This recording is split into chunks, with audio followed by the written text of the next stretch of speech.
My name is Sully, better known as Pius. I can help with surahs so I can recite. My name is Suhaila, memorizing surahs, reading the Quran, and practicing the Sunnah. My name is Mommy, better known as Ummi. Islamic education is key to the family. We tune in every day to learn something new, and soon the followers is helping us, and it could help you too. Tune in every day for new programming. Stay tuned. And much more. Assalamu alaikum.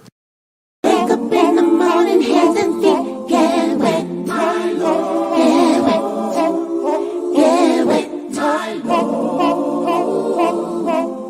Wet, my Lord. Wet, my Lord. Wake up in the morning, hands and feet get wet. Get ready for our conversation, deep and in depth. Obligations are serious and need to be met, so I prepare so I won't forget. Go ahead and make a good intention. Yeah, yeah. You can wrap up some good things. Yeah, make a donation to the side and go from left to make it right. Just remember and don't lose sight. Jannah is the goal. Jannah is the goal. Jannah is the goal. Hey, I got a couple questions for y'all. The first one, who is your Lord? What is your religion? Who is your prophet? Now, I know this sounds crazy, but if you're one of those people that have been trying to get information and you come across this, or even this. All right, take a listen. Assalamu alaikum. I am Sister Laila Nasheeba, the Managing Director and Founder of Sunnah Followers Online Islamic University. As you know, we have classes every day beginning at 6 p.m. Eastern Standard Time. And we cover everything from aqeedah, which is your belief system, to seerah, which are the stories of the Prophet, sallallahu alaihi wasallam, the story of the companions. Please join us every day beginning at 6 p.m. Eastern Standard Time. And we are broadcasting and streaming live on Facebook, YouTube, LinkedIn, DLive, Trovo, and Twitch. Assalamu alaikum wa rahmatullah. Proper aqeedah, Quran and Sunnah, Quran and Sunnah, minhaj and aqeedah, actions speak louder than words, Sunnah following kids, come with me. Gotta work hard to get to heaven. Treat the people good like the prophet would. Proper aqeedah, Quran and Sunnah, Quran and Sunnah, minhaj and aqeedah, actions speak louder than words,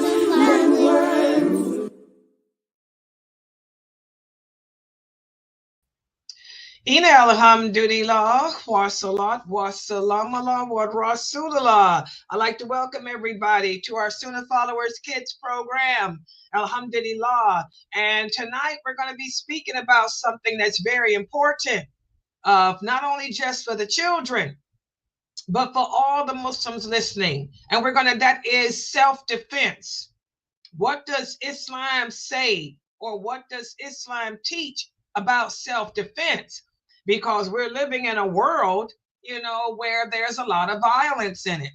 There's violence on television. There's violence in the schools. There's violence in the grocery stores. There's violence on the news every day.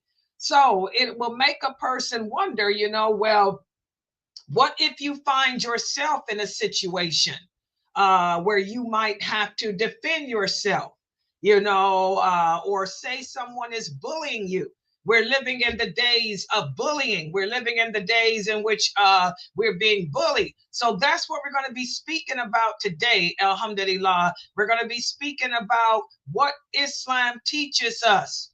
What does Islam teach us about defending ourselves? And also, even more important than that, when should we or how should we defend ourselves? Should we defend ourselves verbally?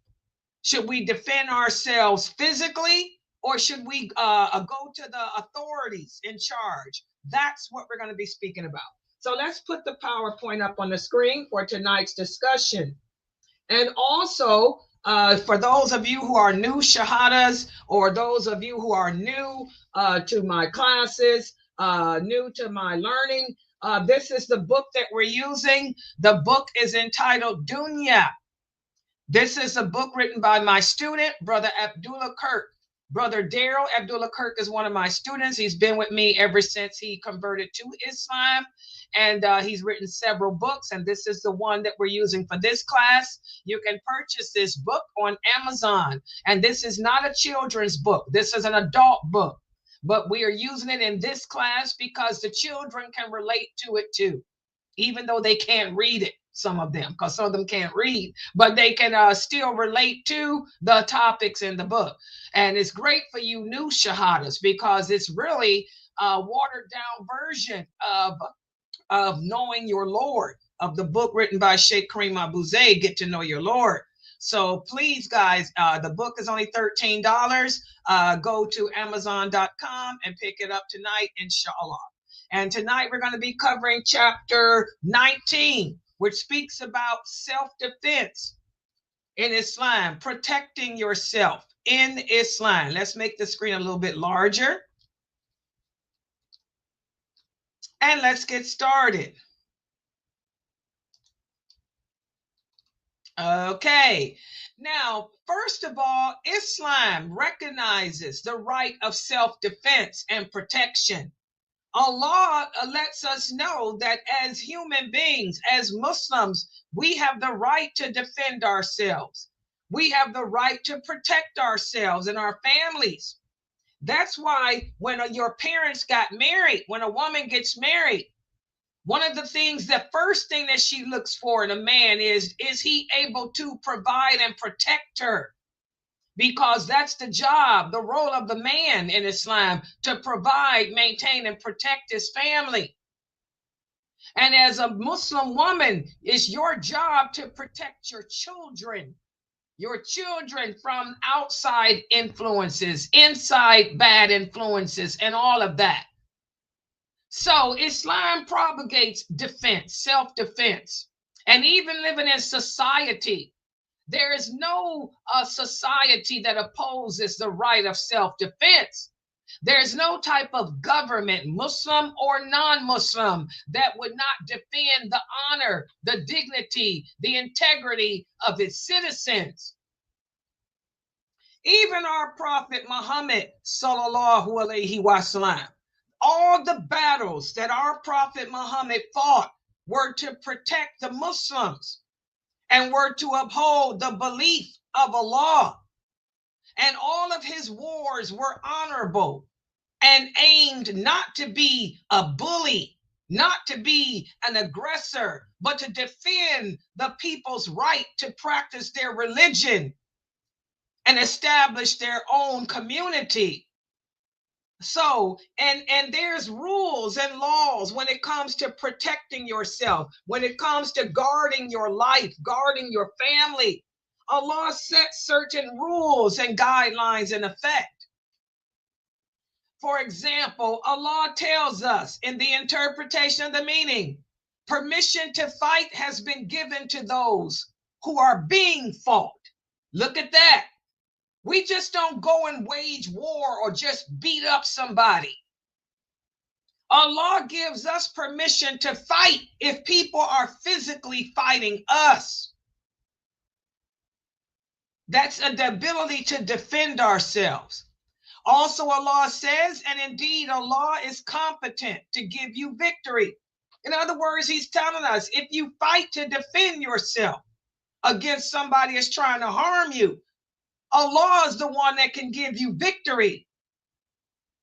And then Allah defines who are the people that fall in the category of being able to fight. He said those who have been evicted from their homes without right. Those who have been kicked out of their homes, kicked out of their countries, out of their cities, out of their schools, simply because they say that they believe in Allah. So as you can see, this verse of the Quran signifies that we as Muslims, we do have the right to defend ourselves if we are being wronged. And these are examples from our prophet, the Battle of Badr, the Battle of Uhud. This was fought so that the Muslims would be able to practice their religion freely. But also, we have to understand that we are living in the West. We're living in America. America is not a Muslim country. America does not operate off of the laws of the law. So how do we handle ourselves? How do we defend ourselves here? Well, Allah also tells us this. Allah says, "Oh, you who believe, obey Allah and obey the prophet and obey those in authority amongst you." Here Allah is telling us, you obey him first and foremost, and then you obey the prophet, and you obey those in authority. America is not a Muslim country. America is not subject to the laws of Islam. As the Prophet Muhammad sallallahu alaihi wasallam told us in an authentic hadith, our laws are for us. Their laws are for them. But we respect the people of authority living in America. Even though the non-Muslims are in authority over us, we still respect their laws. And as Allah goes on to say, if you disagree about something, refer it to Allah and the Prophet if you truly believe. Okay, so as we can see, living in America or Europe or United Kingdom, Australia, any Western country, any country that is not Islamic, we still are obligated as Muslims to respect the laws of the land. So for example, in Islam, we don't support LGBTQ. We already know that. We don't believe in that same sex gender stuff. That's one of the sins that bring capital punishment in an Islamic country. But this is not an Islamic country. It's legal to be LGBTQ here. It's legal. So we respect that law. That means that we don't go around bullying people because they're LGBTQ. We don't go around harming people, attacking people just because they choose to be LGBTQ. Instead, we distance ourselves from them. In other words, we don't deal with them unless necessary. If we have to work with them, we do our jobs with them, and then we go home. We don't get close to them. If you're in school with people who are LGBTQ, you know, if you have to do an assignment in a group with them, you know, you do the assignment and then you go home. You don't get personal. You don't get close with them. It's all business. So this verse of the Quran emphasizes the importance, first and foremost, of obeying Allah and his laws, but also obeying the people of authority within the environment that you live into. Okay? But again, we have to emphasize that as long as what their laws are do not contradict the laws of Allah. And I just gave an example. Here in America, everybody has the right to be whatever they want to be. Even in America, you have the right to walk out the house with no clothes on. That's their laws. Do we go around beating up people because they walking around with no clothes on? No, that's their right. So what do? We distance ourselves. We do al-bara. We stay away from it. That's why your parents try to move into an environment, a community, a city where there's people of a certain class, a certain lifestyle. That lifestyle that least contradicts ours. That's why your parents are not going to move you into the projects Your parents are not going to move you into an environment where people are selling drugs, where people are drinking alcohol, where people are cursing and doing all kind of crimes, because you end up becoming a product of that environment. So your parents will move out to an environment where the least of people, whatever they do behind closed doors. They ain't doing it in the public. So again, we obey the laws of the land, but we don't lose our Muslim identity in the process. We know that LGBTQ is bad and dirty, so we don't get close to it. We know that drugs and alcohol is bad and dirty, even though they're legal for them, we don't get close to it. So if there's a conflict between the instructions of the people of authority and our Muslim identity, then we are obligated to prioritize Allah's laws over the laws of the land. Okay? Everybody understand that? Because in our way of life, Islam, it recognizes the right of all people to protect themselves. It recognizes the right of all people to live in peace and harmony. But again, our laws are over theirs for us. So even though the girls at your school can walk around without a hijab on, they can wear hot pants, that's their business. You're still going to maintain your identity and wear a khimar and a abaya. Even though the boys in your school got girlfriends and smoke weed and drink alcohol and smoke cigarettes, that's their right. But you're going to distance yourself from that and maintain your Muslim integrity, your Muslim identity. So now, what do you do if people are teasing you? If people are mocking you?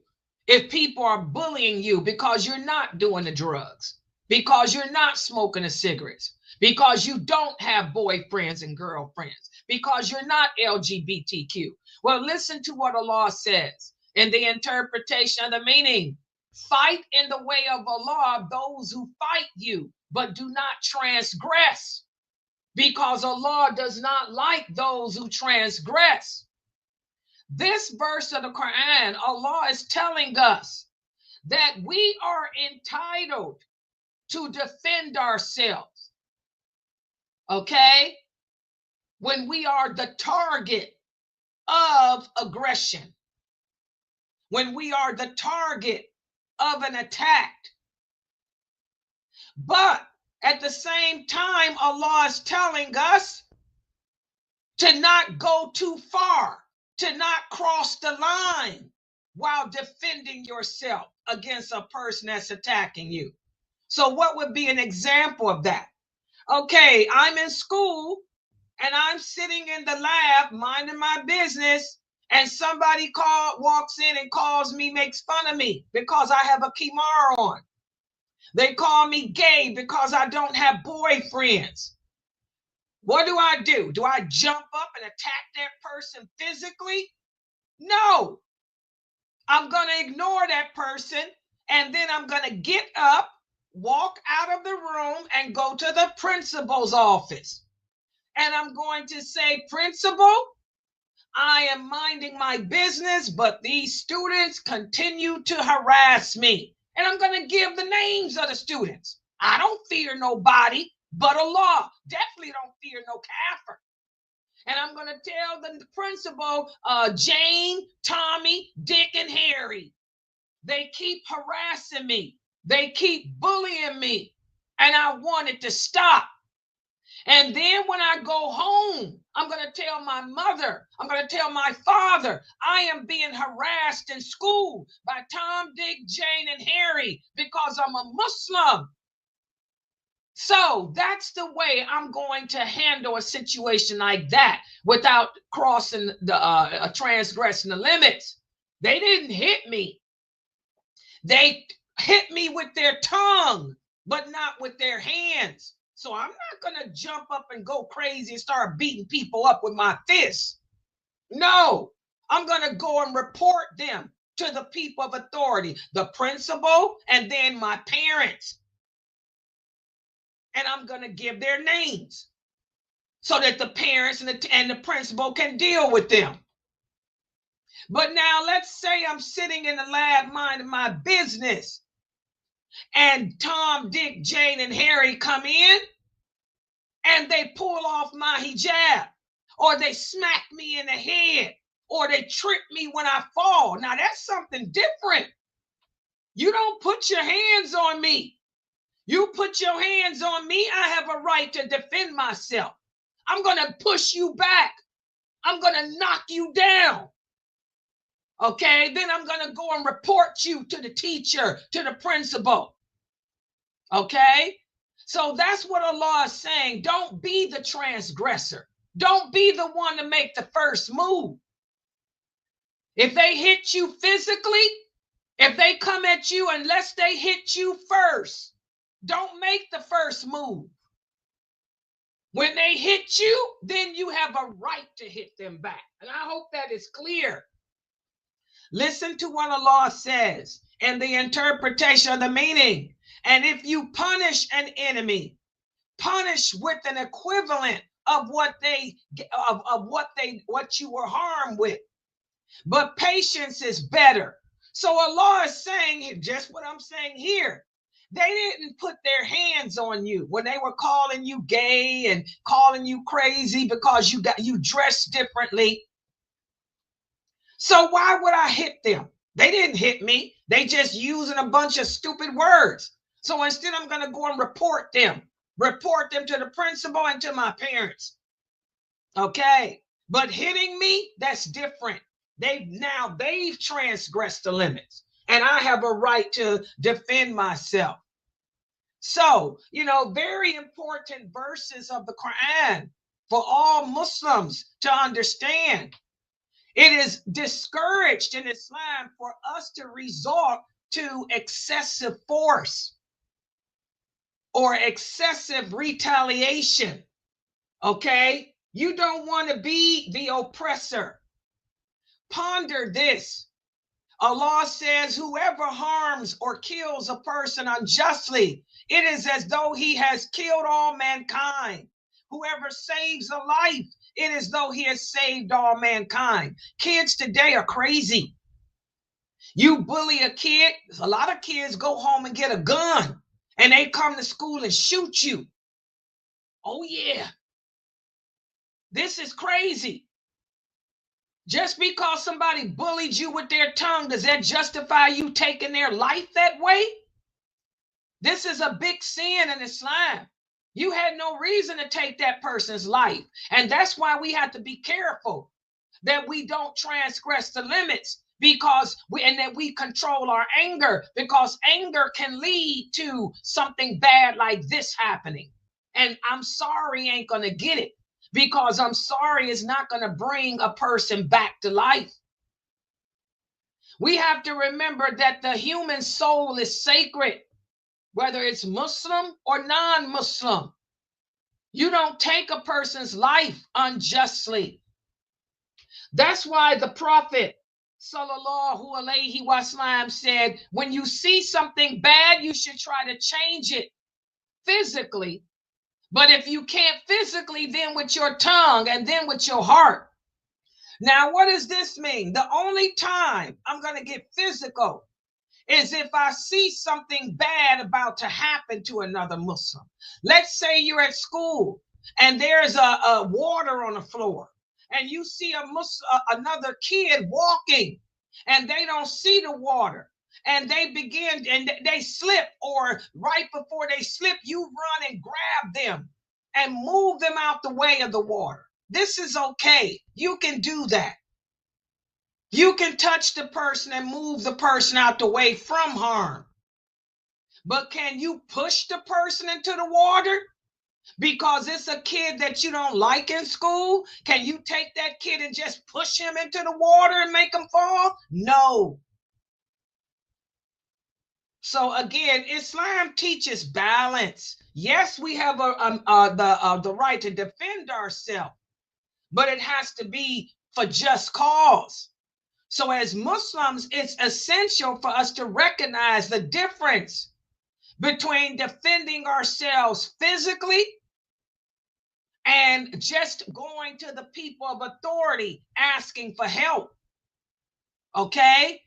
And it's real easy. If they put their hands on you to harm you, then you have the right to get physical back with them.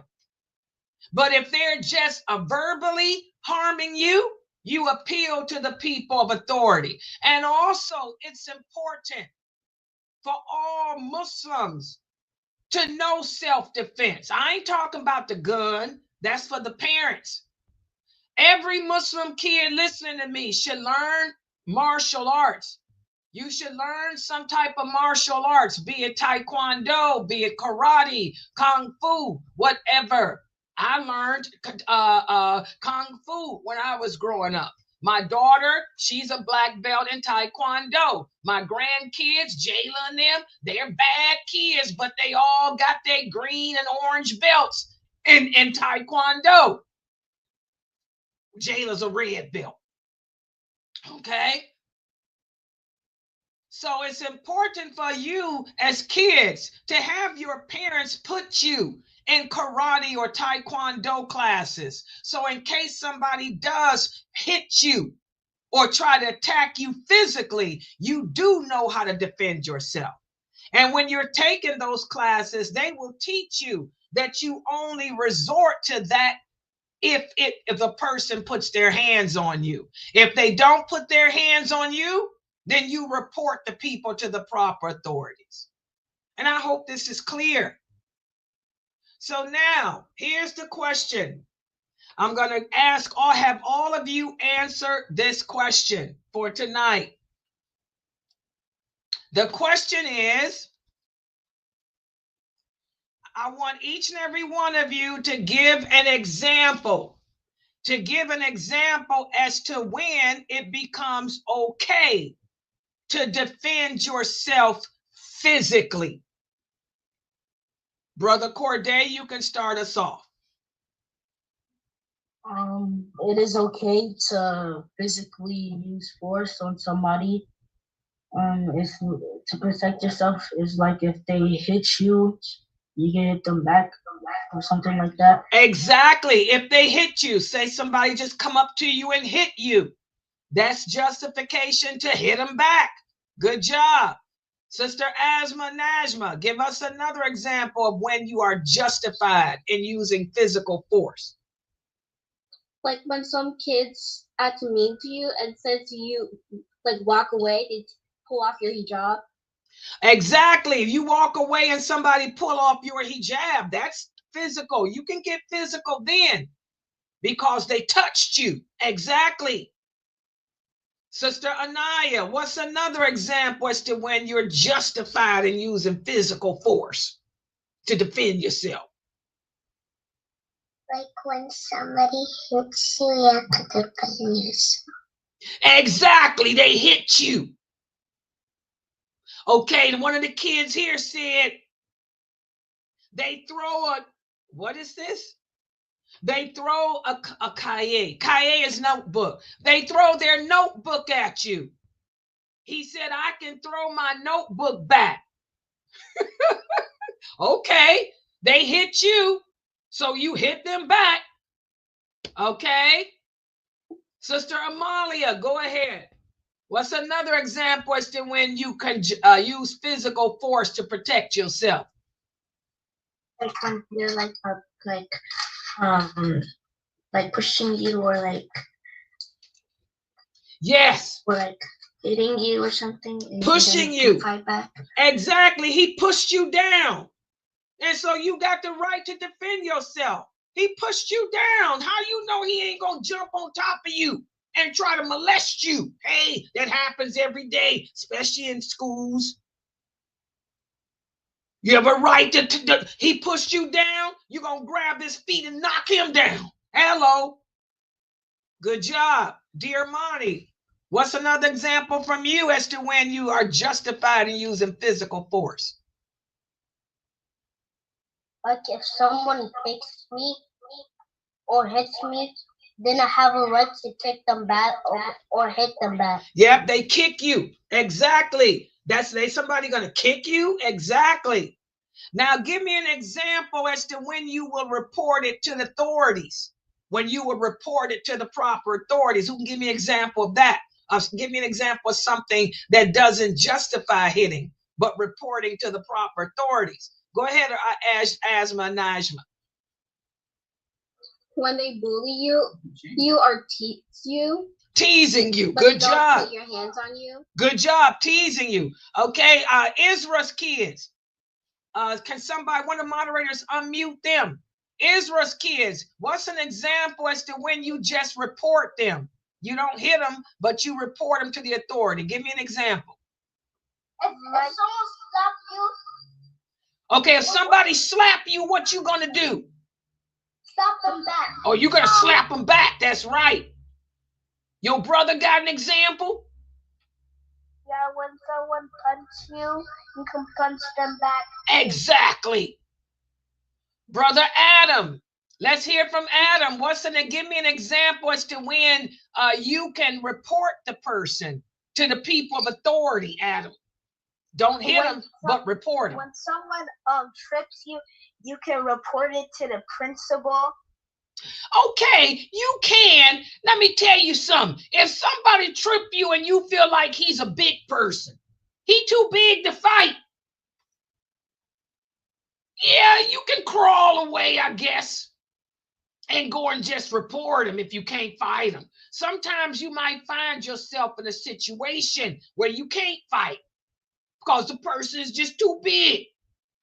So you might can crawl away. Okay, Tahir, let's hear from you.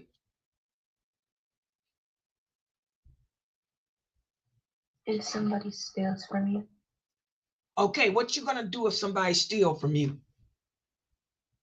You report it. Good job. That's an example of reporting. Let's say, for example, you realize that somebody stole your pencil and you know who stole it because she's sitting there writing with it. Do you go over there and slap her? No. You go and report it to the teacher. Ivana took my picture. Took my pencil. Ivana stole my pencil from me. You're not going to go slap her and take the pencil from her. Good job, Geechee's kids. What's an example when you go and report it? When you don't get physical? Go ahead, Geechee's kids. When I was playing with my friends, we were playing basketball, and the oldest, which his name was Carter, he started punching me in my mouth, and I got sick and tired of him, so I got my hand and punched him in his mouth 15 times, and he kept on punching me back, so I kept on getting him in fighting. Okay. That's good. Yeah, you defended yourself. Did you tell your parents afterwards? No, That's right. That's good. And that's what I want you kids to understand too. You have a right to defend yourself if they hit you and you hit them back. And if you make it out of there, you make sure you tell your parents that so-and-so hit you, you hit them back, and let your parents take care of it. Okay, always let your parents know what's going on with you in your life. Because remember, as I started off the talk, it's the parents' responsibility, your father and mother's responsibility to protect you, to make sure nobody is harming you. And they can't protect you if they don't know what's going on with you. So always don't ever be too ashamed or too afraid to share with your mom and dad what other people are doing to you, be it bad or good. You let them know so-and-so did this, so-and-so did that, and I did this, and I did that. Always communicate with your parents. Okay, so mashallah, you guys answered that question pretty good. And so before we end for tonight, I got a hadith here that many adults don't understand the meaning of. You know, the adults don't understand much of anything, unfortunately, the days that we're living in. But I want y'all to ponder this hadith here. We have this authentic hadith, whereas one of the companions tells us that the Prophet sallallahu alaihi wasallam said there should be no harming nor reciprocating harm.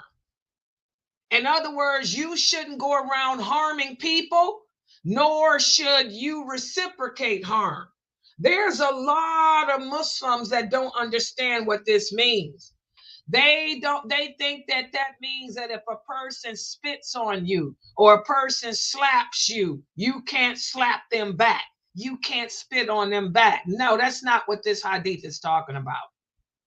First of all, the Prophet Muhammad is telling us that we can't be instigators. We shouldn't go around oppressing other people, be they Muslim or non-Muslim, unnecessarily. We're not oppressors. We don't go around teasing people, mocking people, intentionally harming people, intentionally hurting people.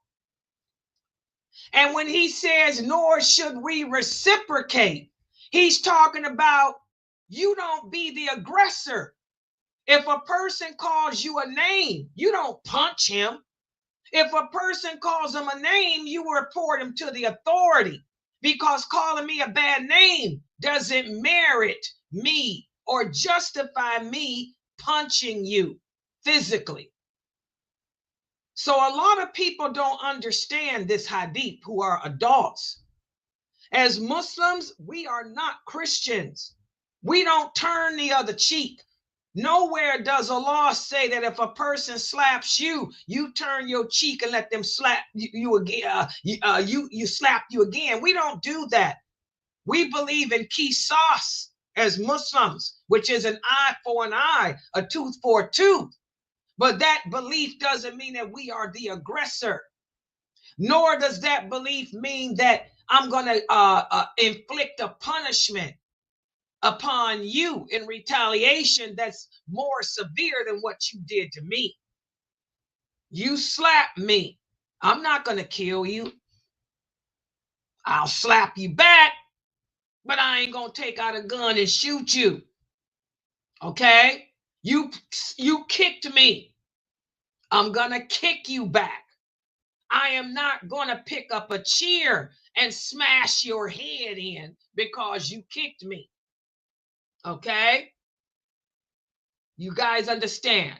So as Muslims, again, we are people who are peaceful. We don't bother you. As long as you don't put your hands on us, we'll ignore you. Allah teaches us as Muslims to turn away from ignorant people. So we distance ourselves from ignorant people and we turn away from them. We'll report you if you talk about us, but we're not going to attack you for that. But if you put your hands on us, hey, one of the martyrs, a person that dies protecting himself, that's a martyr in Islam. Okay? All right, so I hope this is clear. Islam is all about, protecting each other, defending yourselves. As children, I hope all of you are taking martial arts classes, especially the girls, because every girl needs to know how to defend herself, because the world is a cruel place. You never know. You grow up, you might marry a man, and he might be psychotic. He might try to hurt you. You have a right to be able to defend yourself so he can't hurt you. Okay? All right. Are there any questions about today's class, today's lecture? No questions. I want to remind all of you that tonight at 6:30, be here for my 6:30 class, because I'm going to speak about the correct belief system. And then for the parents at 9:30 tonight, I have the Sacred Bonds of Marriage class too. So I want to thank everybody for joining and participating. Tell your parents to support this dawah effort, because we are desperately, desperately, desperately in need of donations. If you guys want me to come on here and stream, Boy, the streaming fees have went up. Please support us. All right, I'm going to log out for now, inshallah. And for the parents, don't forget, we have Sister Wania with our fit exercise class. That's today at 4 too, which is in the next 45 minutes. So subhanakallahumma wa bihamdika ashhadu an la ilaha illa anta astaghfiruka wa atubu ilaik. Assalamu alaikum, everybody.